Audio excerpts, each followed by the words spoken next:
جو بچہ پڑھے گا وہ اتنا طاقتور ہو کے ماں باپ کو لگے گا اگر وہ فوت ہو چکے ہیں. اور مدرسے کے بچے بلائے ہوئے تھے کمرے میں قرآن پڑھنے کے لیے. میں کہا چلو میں بھی, میرے نانکیں چوئی, میں کہا چلو میں بھی تھوڑا قرآن پڑھ لوں. اللہ اللہ اللہ اللہ اللہ اللہ. ماں باپ زندہ ہیں, دعا لو. فوت ہو گئے ان کی قبروں پہ جایا کرو, وہاں بیٹھ کے قرآن پڑھا کرو.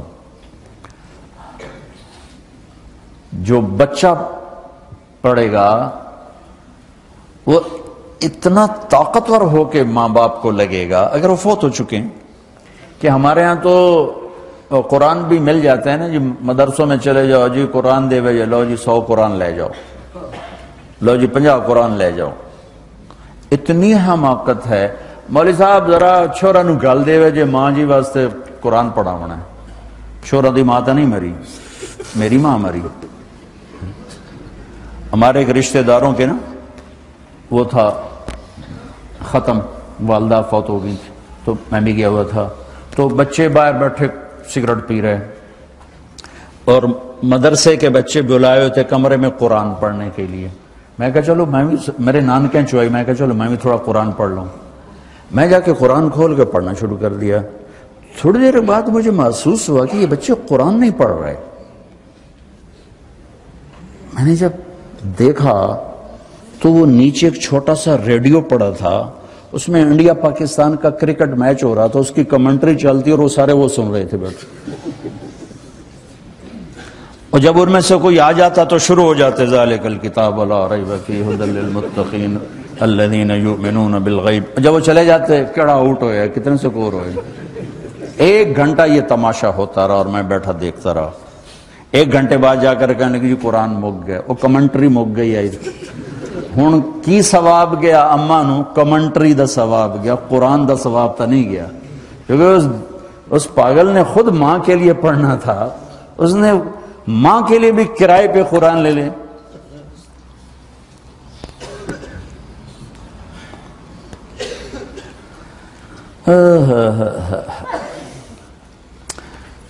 زندہ ہیں دعا لو, مر گئے ان کے لیے ان کی قبر پہ نہیں جا سکتے ہو. یہاں کی زندگی بہت تیز ہے, کبھی تو جایا کرو, کسی ویکنڈ پہ چلے جایا کرو, کسی اتوار پہ چلے جایا کرو, کسی ہفتے کو چلے جایا کرو, مہینے بعد 2 مہینے بعد, سال میں 1 دفعہ سے, کہ یہ ان کا حق ہے, ان کا حق ہے.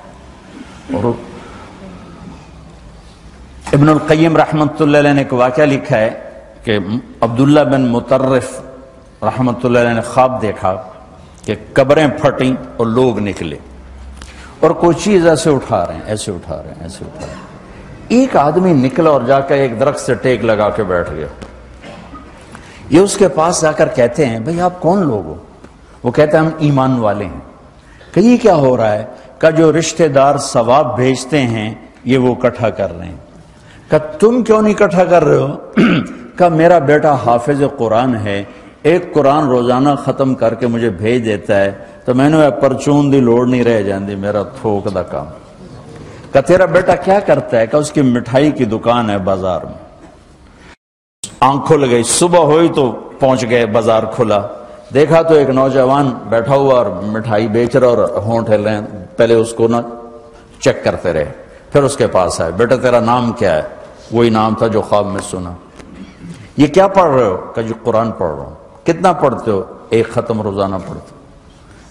کیا کرتے ہو؟ کہ والد کو ایصال ثواب کرتا ہوں. کیا اتنی مشقت کیوں اٹھاتے ہو؟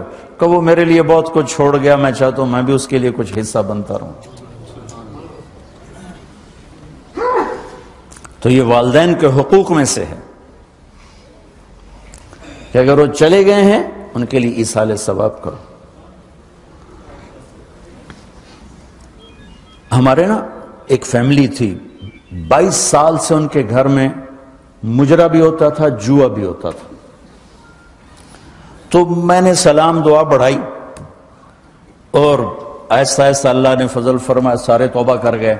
تو کہنے کہ ہمیں حج پہ لے چلو. میں حج پہ لے گیا, یہ 92 کی بات. تو میں مینا میں سویا ہوا تھا تو میں نے ان کے باپ کو میں نے خواب میں دیکھا، کہا کہ میرے بیٹوں کو کہہ دیں کہ تمہاری نیکیاں مجھے پہنچنا شروع ہو گئی. کہ میں نے دیکھا کہ میرے بچوں کو بتا دیں کہ تمہاری نیکیاں مجھے پہنچنا شروع ہو گئی. اللہ